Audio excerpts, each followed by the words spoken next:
Olá, seja bem-vindo a mais uma aula e vamos falar agora sobre os tipos de ações, aquelas letrinhas que a gente vê lá, finalização 3, 4, 11, o que quer dizer isso? Será que significa alguma coisa na verdade? Vamos descobrir agora então? Nós temos as ações ON. As ações ON é um tipo de ações que nós chamamos ali de ações ordinárias. Qual é a característica dessas ações? É o direito a voto e a participação nas decisões da empresa. Então, olha que interessante. Se você tem ações ordinárias, você tem direito a votos na assembleia da empresa. Só que vale destacar que uma empresa ela custa muita grana, muita grana. Então, às vezes você tem um patrimônio significativo em uma empresa. Por exemplo, você tem 100 mil reais em uma empresa. É um patrimônio significativo, mas não é nada perto da fatia que essa empresa tem de valor de mercado. É muito baixo. Então, aqui é algo que não é para ter uma ilusão de falar, vou chegar na assembleia chutando a porta, mandando todo mundo e decidindo ali o rumo da empresa. Não é assim que funciona. Só se você fosse um fundo de investimento lá com alguns milhões de reais investido em uma empresa. Em uma única empresa, tá? Não é de patrimônio total, é investido em uma única empresa, né? Então, por isso que eu falei que um patrimônio de uns 100 mil reais é algo expressivo, porque quem tem 100 mil reais investido em uma empresa e considerando a análise de risco, é para essa pessoa ter aí pelo menos 1 milhão de reais investido de modo geral, tá? Então, mesmo assim não seria nada em termos de decisão de voto em uma empresa. Tá? Então, mas é algo de levar em consideração. As ações ON é para quem tem o direito de voto, né? A gente diz que é para o investidor de longo prazo. Tá? A gente tem também, aqui que entra um fator interessante de você pensar assim, vou investir em ON ou no outro tipo de ação que a gente vai ver agora, logo mais, né? Seria o tag along. O que é o tag along? O tag along, ele significa o direito que você tem para vender as suas ações, no mínimo, tá? No mínimo, conforme o que foi acordado, por exemplo, em uma negociação de venda de uma empresa. Então, vamos supor que uma empresa, você tem ações da empresa A e essa empresa A, ela foi vendida, tá? Ela foi vendida. E num processo desse de compra, geralmente a empresa ela vai lá com os executivos e define um valor. E eles vão e falam assim, olha, eu vou pagar ali, as ações estão sendo negociadas a 20 reais, eu vou pagar um prêmio de 10%, então eu vou comprar elas por 22 reais. Está disposto a vender sua empresa? Estou disposto, vou vender a empresa. Então, beleza, vendeu a empresa. Se você tem o tag along de 100%, então você pode, nesse momento, vender as suas ações. Você pode não fazer nada também, você pode continuar com suas ações, mas vamos supor que você não acredita nesses novos controladores que estão comprando, esse novo grupo que está comprando a empresa. Você pode ir lá e vender essas ações. Se tiver o tag along de 100%, você também pode vender ao mesmo valor que foi acordado de 22 reais. Certo? Agora, se for 80%, você poderia vender a 80% desses 22 reais. Pegar a ideia? Então, tag along, mas vale destacar o seguinte, eu não sou obrigado a vender, tá? Eu posso não fazer nada, porque eu tenho as ações da empresa, eu vendo se eu quiser, beleza? Você pode ficar com as ações da empresa, tá? Mas assim, esse é o ponto-chave na minha opinião, tá? Se você é acionista de longo prazo, olhe o tag along. Eu gosto de ações da outra classe, que não é as ordinárias aqui, por exemplo. Então eu vou olhar o tag along. Será que o tag along é de 100%? Vai que acontece uma venda louca da empresa lá e eu quero vender também as minhas ações ali, né? Então pode ser que seja interessante você olhar o tag along, tá? Então é um fator interessante ali que eu gosto de olhar o tag along, beleza? E a nomenclatura, né? Como que é das ações ordinárias? Elas são 4 letras, sempre, tá? Sempre. Aqui no Brasil é assim. Fora do Brasil é diferente, tá? Nos Estados Unidos é diferente disso. Mas aqui no Brasil, na B3, é desse jeito que acontece. Sempre 4 letras e um número depois, que no caso de ações ordinárias é o número 3, 4 letras mais o 3. Então, por exemplo, as ações do Itaú é ITUB 3. E essas 4 letras é as iniciais do nome? Não é. Pode ser qualquer coisa. É geralmente alguma coisa lógica, tá? Alguma nomenclatura lógica ali. Às vezes é alguma simplificação, às vezes algumas letras que dá para induzir qual que é o nome da empresa. Não tem regra quanto a isso. Pode ser qualquer letra que é definido lá no momento, né, do IPO da empresa, que é a oferta inicial na Bolsa de Valores. Ou também, enfim, é definido isso. Tá? Não é algo automatizado, tá? É definido ali entre os gestores da empresa. Então, as ações do Itaú é ITUB 3, Petrobras, PETR 3, Vale 3, né? Então, esses são os tickers aí de algumas das ações. Tá? Então, se você viu lá a terminação 3, opa, é ação ordinária, você já sabe o que é. Certo? As ações, além das ações ordinárias, nós temos o que chamamos de ações preferenciais. Então, por exemplo, você tem algumas preferências, por exemplo, se for receber dividendos em datas separadas, as preferenciais acabam recebendo antes. Enfim, tem algumas vantagens quando comparado às ações ordinárias. No entanto, as ações ordinárias elas são mais vistas como sócio, né, de você ser acionista da empresa de longo prazo. Então elas são mais concretas, são mais sólidas. Se você quer investir nas ações para o longo prazo, eu recomendo sempre você dar uma olhada ali nas ações ordinárias, tá? Se tiver muita diferença entre os indicadores para as ações ordinários para as preferenciais, dê uma analisada nessa parte do tag along que ele pode fazer uma diferença aí no longo prazo, tá? Mas enfim, como eu comentei, tem preferência na hora de receber os lucros da empresa, as ações preferenciais, só que ela não tem garantia de tag along, não tem. Pode ter ações preferenciais onde o tag along é de 80%, 100%, enfim, isso é definido lá pela empresa, mas ela não tem uma garantia mínima. Então é importante a gente analisar isso, tá? E qual é a finalização ali? É a mesma coisa das ações ordinárias, só que em vez do 3, muda para o 4. Então, por exemplo, o ITUB 4, que é ações do Itaú, BBDC 4, que é as ações do Bradesco, KLBN 4, que é as ações da Klabin, tá? Então, são tudo ações preferenciais. Terminação 4, ações preferenciais. Toda empresa tem ações ordinárias e preferenciais? Não. Tá? Ações, por exemplo, do Novo Mercado, que é o de melhor governança corporativa, que eu acredito que no longo prazo todas as empresas serão do Novo Mercado, por causa dessa governança melhor. Isso tende a atrair mais investidores, mais transparência para nós investidores, isso é muito bom. Todas as ações têm que ser ordinárias. Então, empresas do Novo Mercado, especialmente as empresas que estão sendo listadas mais recentes na Bolsa de Valores, elas estão entrando tudo com o Novo Mercado. Ou seja, só tem ações ON, só tem ações ordinárias, tá? E a gente tem algumas ações preferenciais que possuem terminação 5, 6 ou 8, né? Como é o caso aqui do BTG Pactual, né? BPAC 5. Então, nós temos ali algumas ações que são com essa terminação. Isso não é nada comum, não é nada comum. Tá? É algum tipo de classificação diferente para essas preferenciais, que é classe A, B e C, né? E D, se eu não me engano. Alguma classificação assim que até me fugiu da cabeça aqui, porque é algo que não é nem muito interessante aqui desse ponto de vista, tá? Porque é algo também que eu acredito que num curtíssimo prazo ali vai deixar de existir. Como eu comentei, né, as ações elas vão tender a migrar tudo para o novo mercado, certo? Então, é somente algumas classificações diferentes que a gente tem ali de algumas ações. Estou dizendo isso para você não se assustar. Você viu lá o ticker de uma empresa, está lá BPAC 5. Opa, mas eu não sei o que é 5. Não, agora você sabe. É ações preferenciais, só que de uma classe diferente, ok? Que não foge disso aqui que eu estou comentando. Tá? De preferência na hora de receber os lucros, tag along, sem garantia, né, de tag along, enfim, essas coisas. Nós temos também o certificado de depósito de ações, que são as UNITs. O que seriam as UNITs? É como se fosse um pacote de ações. Tá? Como assim? Você vai lá e compra uma UNIT e leva um pacote de ações. Então, para as empresas que têm UNITs, não são todas, você compra uma UNIT e leva um pacote de ações onde tem ações ordinárias e ações preferenciais. Por exemplo, uma ação ordinária e 2 ações preferenciais. Então, se você compra uma única UNIT, automaticamente você está levando como se fosse 3 ações.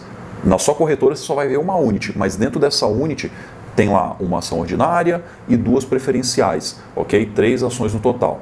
E essa porcentagem aqui, essa relação depende da empresa.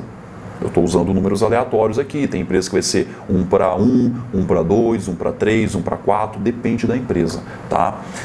O que acontece? As units, elas geralmente são a que tem maior liquidez, então muita gente acaba comprando units pela liquidez. Então, você consegue movimentar uma alta quantia de dinheiro, tá? Você consegue movimentar uma alta quantia de dinheiro usando as units, tá? Então, você tem uma liquidez muito alta, certo? Mas para nós, investidores comuns, que pode até chegar um momento de investir muito dinheiro, mas como eu comentei, né, às vezes você movimentar muito dinheiro, R$200 mil, não é tanto assim, por incrível que pareça, né, para o mercado de investimentos, você comprar R$200 mil em uma única ação, dependendo da ação, você tem uma liquidez tão alta que você vai mudar de, sei lá, uma ação que está sendo negociada a R$20,05, você vai terminar sua compra a R$20,07, quase não oscila o preço, tá? Então, é interessante quando a pessoa movimenta muito dinheiro, ela olhar para o fator liquidez, certo? Eu gosto de priorizar ações ordinárias, ok? Ações ON, só compro ações PN quando eu vejo algum, por exemplo, um dividend yield maior e o tag along se mantém, tá? Eu compro PN de qualquer forma, mas a Unity eu costumo deixar mais de lado por conta desses aspectos de você estar levando um pacote de ações. Às vezes você tem lá uma PN onde o tag along é de 80%, tá? Então a gente tem que checar tudo isso antes. Eu gosto de checar pelo menos. Geralmente a pessoa não vai ser afetada quanto a isso, ela não vai ter nenhum prejuízo quanto a isso. Se ela estiver comprando ON, PN ou Unity, no final das contas deve dar tudo na mesma coisa. Mas se acontecer algo ruim, se você tem ON, você tende a ter uma maior solidez ali em qualquer momento adverso ali, atípico, que pode acontecer com a empresa nesses quesitos que eu estou falando, por exemplo, de vendas, ok? Mas isso é pessoal, tá? Isso não tem certo ou errado. É importante a gente entender isso que eu estou falando para você, pelo menos, se você no futuro sofrer com algo desse tipo, você já sabia, você já tinha consciência desses riscos que a gente tem, tá? Nós temos também, então, 4 letras também, ok? 4 letras e mais a terminação 11. No caso das units. Então, por exemplo, a Klabin, KLBN 11, Banco Inter, BID 11 e o BTG Pactual, BPAC 11. Ok? E para cada uma dessas empresas a gente tem lá as proporções diferentes. A gente consegue ver isso em sites de análise de empresas, a gente consegue ver isso dentro lá dos relatórios gerenciais da própria empresa. Eu posso acessar lá os sites da empresa e verificar todas essas informações. E a gente também tem os tickers para subscrição, né? Então, o direito de compra de subscrição, a subscrição é o direito de compra, como já foi abordado aqui. Então, você tem o direito de comprar uma ação a um preço tal. E esse direito de subscrição, ele aparece na corretora. Deixa eu ver se está escrito aqui. Tá assim, ó. Então, por exemplo, deixa um exemplo aqui, a Klabin 1. Certo? O que seria a terminação 1? Você tem direito de subscrição de uma ON, de ação ON. Então, por exemplo, se você tem ações ordinárias da Klabin, vai aparecer KLBN1, que é a quantidade de ações que você tem direito de subscrever. Então, por exemplo, se é 10%, você tem 150 ações e você tem direito de subscrever 10%, então você tem direito de escrever 15 ações. Vai aparecer na sua corretora 15 KLBN1. 15 KLBN1 que você pode vender, caso você não queira subscrever, que aí você vai colocar esse dinheiro no bolso, ou você deixa ela ali, deixa o saldo na corretora referente à compra dessas ações para subscrição e manda um e-mail lá para a corretora que você recebe, né? Tem um formulário que vai receber por e-mail, e aí você responde aquele formulário que aí vai subscrever essas ações, tem que deixar elas lá na corretora. Se você não quer subscrever, vende elas.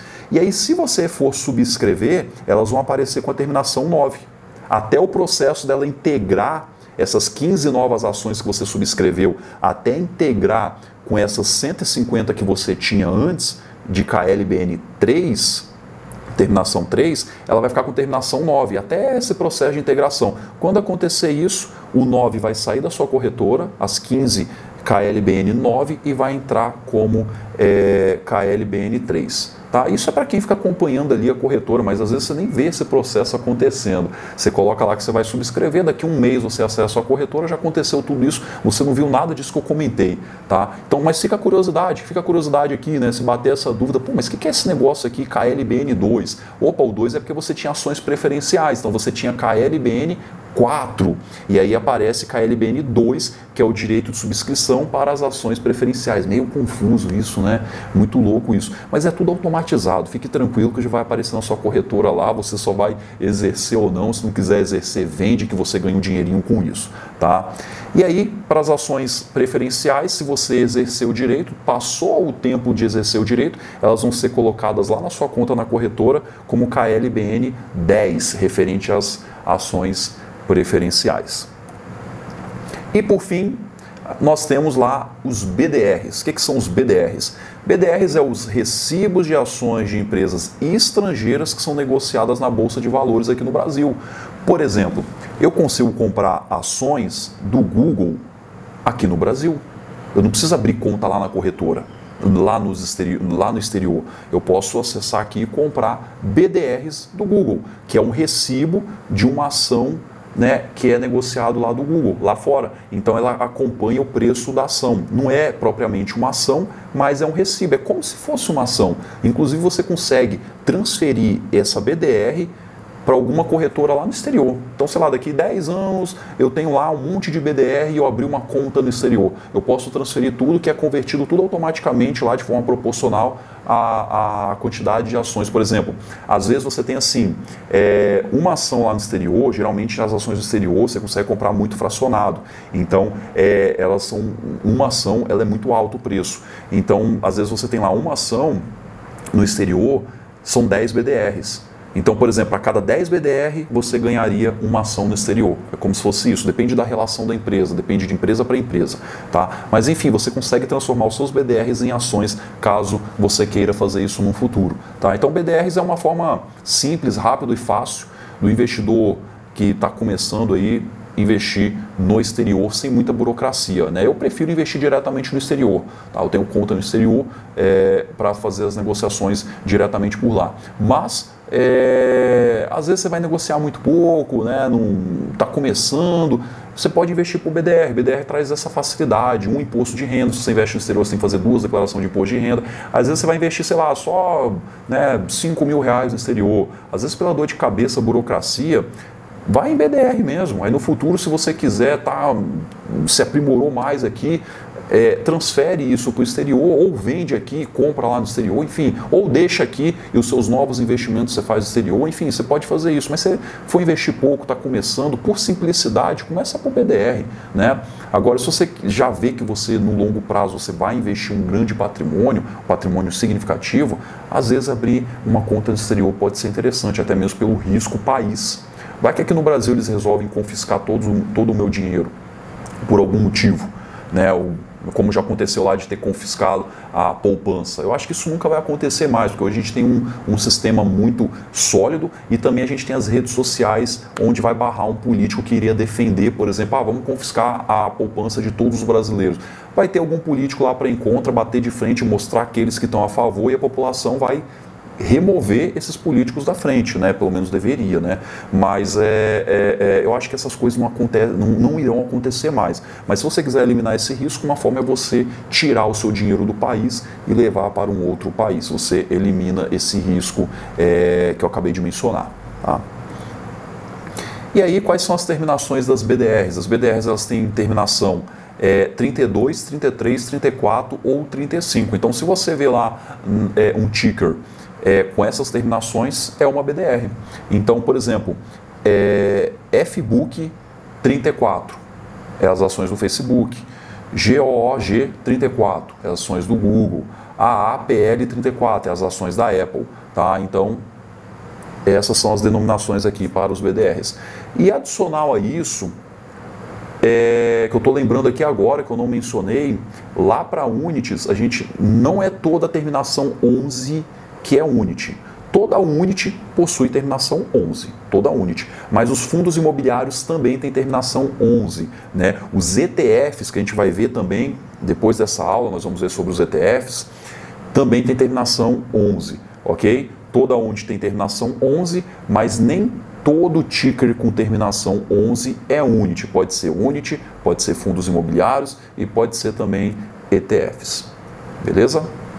Então, por essa aula, nós vimos aí os tipos de ações, aquelas que a gente pode escolher. Então, em resumo, quer investir para o longo prazo, quer de fato, você gosta muito dessa empresa, você quer ser visto como um sócio dessa empresa, vai para as ações ON. E também pode ir para as ações PN ali, se tiver um tag along, você vê que é uma empresa com uma governança muito boa, tá? E se você não se importa de comprar nem ON e nem PN, pode comprar units. Pode comprar units que vai ser um pacote disso, vai simplificar ali esse tipo de operação, ok? E se você tem muito dinheiro para investir em uma única ação, veja a liquidez. Geralmente as ações preferenciais e as units possuem a maior liquidez, tá? Quando só tem ação ON e PN, geralmente as PNs têm mais liquidez. Quando tem units, as units costumam ter maior liquidez, muita liquidez quando comparado a ON e PN. Então dê uma olhada nisso para você, por exemplo, às vezes você quer comprar uma ação que está sendo negociada a R$11, você vai colocar R$1 milhão, né? Certamente você não vai conseguir comprar por R$11, você vai ter que subir o preço talvez para 12, 13, 14 reais. Então quanto maior a liquidez, você vai subir menos esse preço. Então é bom dar uma olhada no volume de negociação de uma empresa nesse sticker, quando o volume financeiro negociado ele vai ser muito elevado. Se for pouca coisa, nem precisa olhar isso, que você vai ver, abre a corretora lá e dê uma olhada lá nos preços que tem na tela, você vai ver que são valores expressivos, né? Não é pouquinha coisa que já tem lá em negociação. Beleza? Então é isso. Espero você na próxima aula. Até mais.